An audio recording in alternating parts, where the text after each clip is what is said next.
चैत्र नवरात्रि 2024। चैत्र नवरात्रि क्यों मनाई जाती है? नवरात्रि पूजा 2024। नवरात्रि पूरे देश में पूरे उत्साह और श्रद्धा के साथ मनाए जाने वाले हिंदुओं के प्रमुख त्योहारों में से एक है, जिसमें बहुत सारे सख्त नियमों को भी जोड़ा गया है। ये बात बहुत कम लोग जानते होंगे कि नवरात्रि को साल के अलग अलग मौसमों में 4 बार मनाया जाता है, जो कि चैत्र नवरात्रि, आषाढ़ नवरात्रि, शरद नवरात्रि और पौष माघ नवरात्रि हैं। इनमें से शरद नवरात्रि और चैत्र नवरात्रि महत्वपूर्ण हैं।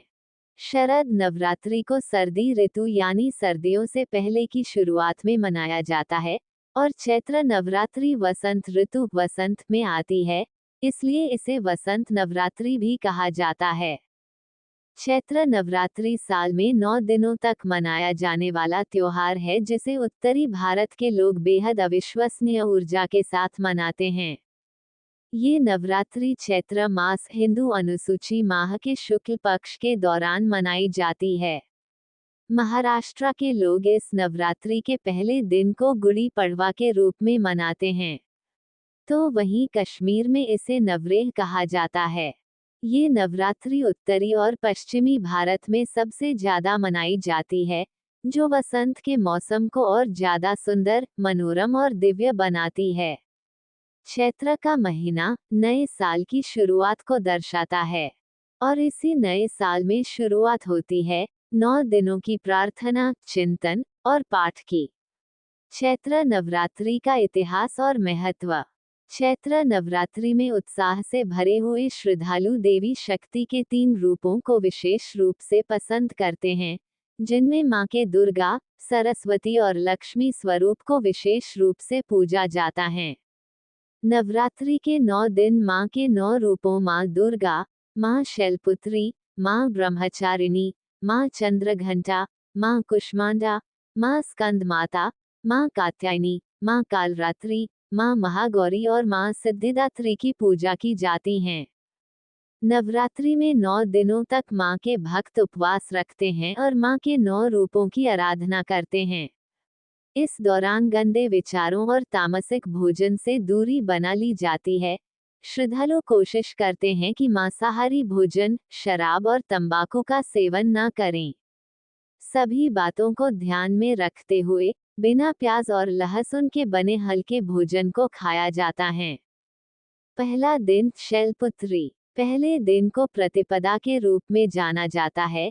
ये दिन शैलपुत्री पहाड़ की बेटी से संबंधित है, जो मां पार्वती की एक अभिव्यक्ति है। इन्हें चित्र में इस प्रकार दिखाया गया है कि नंदी पर सवार शैलपुत्री के दाहिने हाथ में त्रिशूल और बाएं हाथ में कमल है। दूसरा दिन ब्रह्मचारिणी। दूसरे दिन देवी मां ब्रह्मचारिणी की पूजा की जाती है। यहाँ मां पार्वती योगिनी बन गईं। देवी ब्रह्मचारिणी का अविवाहित स्वरूप मुक्ति या मोक्ष और सद्भाव और उत्कर्ष के उपहार के लिए पूजनीय है।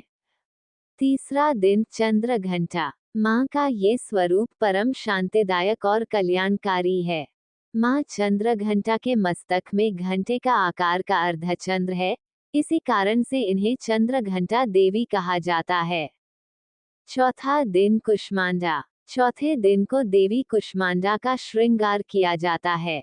इन्हें सृष्टि की आदि स्वरूपा यानी आदिशक्ति कहा जाता है। मां कुष्मांडा की भक्ति से आयु, यश, बल और आरोग्य की वृद्धि होती है और इनका निवास सूर्यमंडल के भीतरी लोक में है। पांचवा दिन स्कंदमाता। भगवान स्कंद की माता होने के कारण मां दुर्गा के इस स्वरूप को स्कंदमाता के नाम से जाना जाता है। मां का ये स्वरूप मोक्ष के द्वार खोलने वाला और भक्तों की समस्त इच्छाओं की पूर्ति करने वाला है। छठवां दिन मां कात्यायनी। मां के छठे रूप मां कात्यायनी के रूप में पूजा जाता है। भक्त आकर्षक व्यक्तित्व और सुंदरता पाने के लिए षष्ठी तिथि के दिन मां कात्यायनी को शहद का भोग लगाते हैं। विश्व प्रसिद्ध महर्षि कात्यायन इन्हीं कात्य के गोत्र में उत्पन्न हुए थे। कात्यायनी सिंह की सवारी करती हैं और मां के इस प्रतीक में उनके 4 हाथ हैं। 7वां दिन कालरात्रि। मां कालरात्रि देवी दुर्गा का सबसे उग्र रूप माना जाता है। सप्तमी को मां कालरात्रि की पूजा की जाती है। ये स्वीकार किया जाता है कि पार्वती ने शुंभ और निशुंभ की दुष्ट शक्तियों को मारने के लिए अपनी गोरी त्वचा को हटा दिया था। 8वां दिन महागौरी। महागौरी ज्ञान और सद्भाव की देवी हैं। यह माना जाता है कि जब कालरात्रि ने गंगा जलमार्ग में सफाई की, तो उसकी जीभ अधिक गर्म होने के कारण गुलाबी हो गई। चित्र में उनकी जीभ गुलाबी है, जो आशावाद को दर्शाती है। दिन 9 सिद्धिदात्री। त्योहार का आखिरी दिन यानी नवमी का दिन सिद्धिदात्री का है, जिन्हें सिद्धि प्रदान करने वाली देवी के रूप में पूजा जाता है। उन्हें महालक्ष्मी भी कहा जाता है। वो कमल पर बैठती है। सिद्धिदात्री को भी शिव और शक्ति का अर्धनारीश्वर रूप माना जाता है। पूरे भारत में नवरात्रि को अलग अलग तरीकों से मनाया जाता है। चैत्र नवरात्रि का समापन रामनवमी के साथ होता है। भारत के पूर्वी और पूर्वोत्तर प्रांतों के बाहर यानी बंगाल की तरफ बंगाली हिंदुओं और शाक्त हिंदुओं के लिए नवरात्रि शब्द का मतलब मां दुर्गा के त्योहार से है।